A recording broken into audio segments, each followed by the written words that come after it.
Hello, this is Ryan Meyer coming at you live this time with another computer.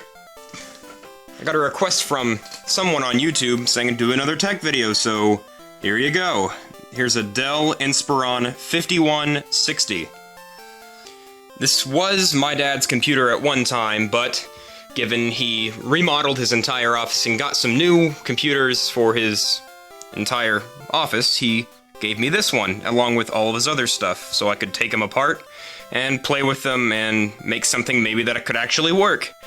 And what I've got right here is a really good condition Dell Inspiron 5160. Now, the specs. That's what's special about this computer. Most of these computers were shipped with between, I don't know, half a gig and 1 gig of RAM, but I've maxed this one out at 2 gigs, which makes it fly compared to its other models, slightly newer and older with less RAM. And another really cool thing about this computer is the battery. Since my dad never put the battery in this computer when he had it plugged in 24/7, it never killed the battery, and it can still hold about 4.5 hours worth of a charge, which is phenomenal for a computer from mid to late 2004 that has a Pentium 4 processor. Here, let's pop it open real fast.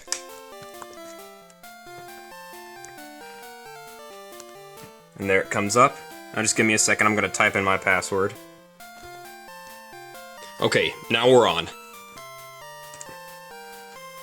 Let me just X out of that really fast. Now, as you can see, the battery meter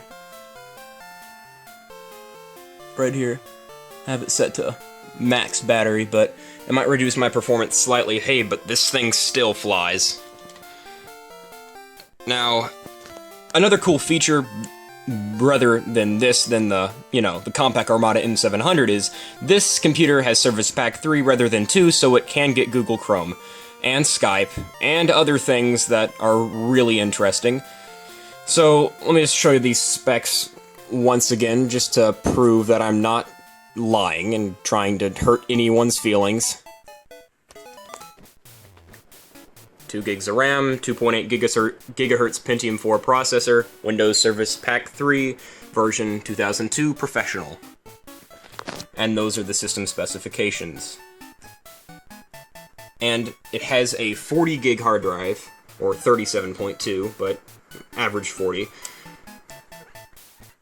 The CD drive, however, has some issue. It opens and closes, as shown right here, but it won't read any of the CDs, and I've read up on it, and a lot of other CD drives have this exact same issue with the same model.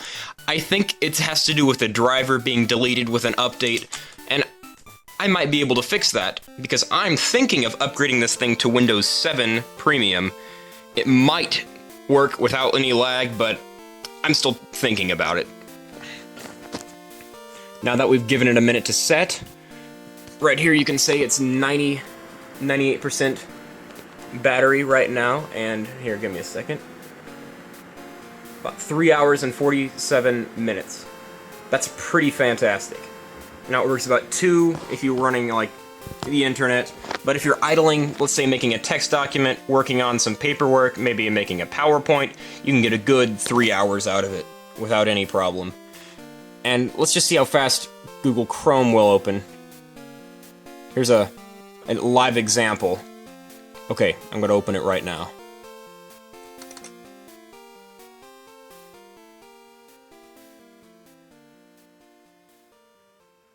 Now for a Pentium 4 laptop, I think that's pretty fast. I don't know about your opinion on that, but it's a pretty good computer for getting it for free. I mean, here, let's see how fast YouTube opens. This is all in real time, too. I think that's pretty phenomenal. Here, let's see how fast the YouTube video loads.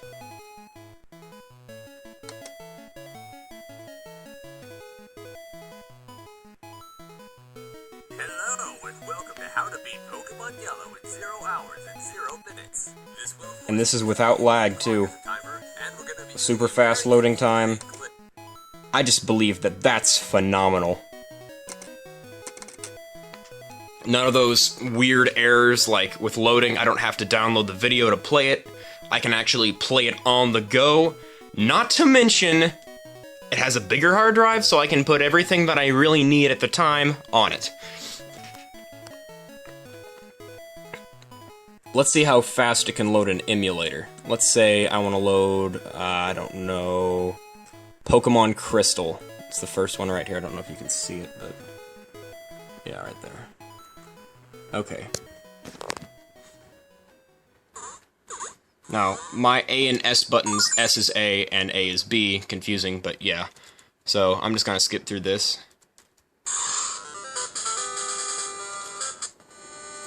And it saves, of course. And let's test some speed. Here, let me just mute this. Okay, I just muted it right now, and we are going to get back now. See, it doesn't really lag at all, but this is just a small window. Let's try full screen. Even though it's distorted, let's try full screen.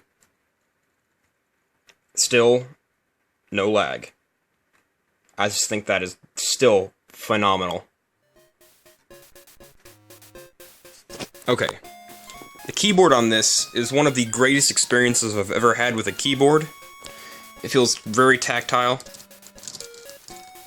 There's not really much wear to it either, since my dad used a separate keyboard and mouse, along with the mouse, which has virtually no wear, because generally on older computers they had just a cheap little layering right here on top of the touchpad that made it get kind of like sticky in the center, but this is still smooth all over, and I intend on making this last as long as possible. Both buttons click as they intended to, unlike some of the other ones which had issues, and there is no third button, thank God. Oh my god, that was really annoying. Okay, let me unmute the volume here so I can show you how it runs iTunes. Okay. Here we have it loading iTunes. Now, given iTunes is a lot newer software than most of the things I've ran on this computer, it might take a little bit longer to load than Chrome did. So just give it its time.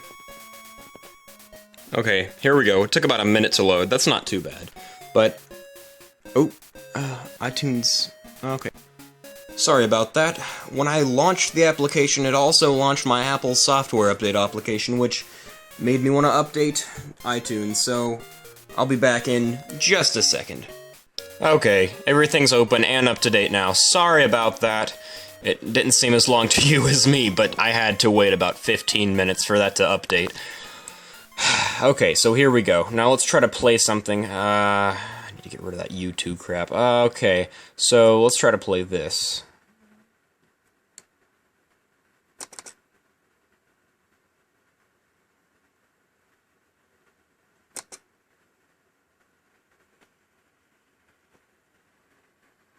My volume up? Yeah.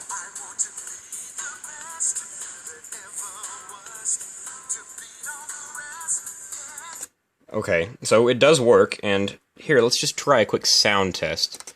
I'm just going to turn the volume as much as it can go up, and then we're going to prepare to listen to Horrible.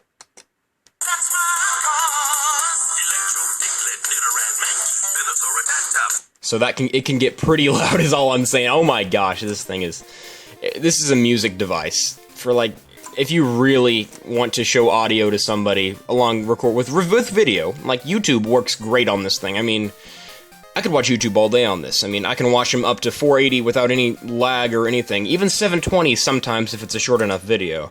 But it's worth it for this. You can get these for about 60 bucks on eBay, but if I were you, I would get a RAM expansion upgrade too. Those cost about 30. But it's completely worth it. The trackpad's really responsive too. Here, I'll show you an example of that in Fire. I'll pack it real fast.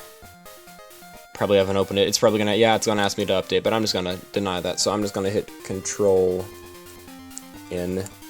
So, new document. Okay, there we go. So, here, this is just showing you how sensitive and nice and flush the trackpad is. It's not like, it's not sticking or anything like that. It's just, it's nice. I love it. No, I do not want to save. Okay. On to physical hardware. In the front of our device, we find 2 speakers, so it does have stereo speakers, with open spaces to, provide a little bit of a bass boost. We have our 3 indicator lights. The left one is power, the middle one is hard drive, and the right one is charging for the battery. On the right side of this device, we have something that could be an extra battery, in my opinion, but there's nothing in it right now. And our extra vent. On the very back of this device, we have our exhale vent, charger, S-video to a TV, I believe that is. I'm not exactly sure. It's a little older.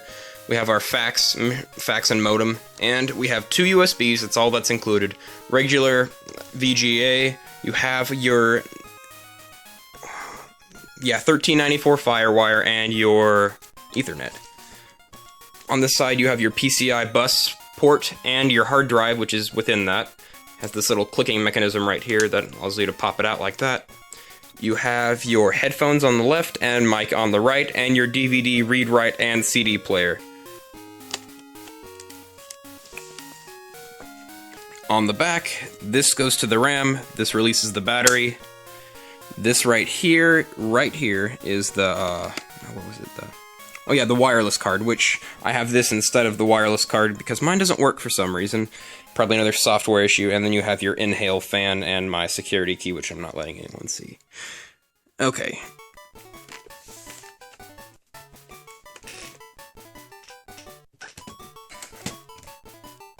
And there you have it, the Dell Inspiron 5160. Originally designed to run XP, continuously running XP. Up until, hopefully, I can get 7 on it. Well, thank you for watching. Like and subscribe if you liked it. If you didn't like it, dislike it. Have a nice day, and God bless.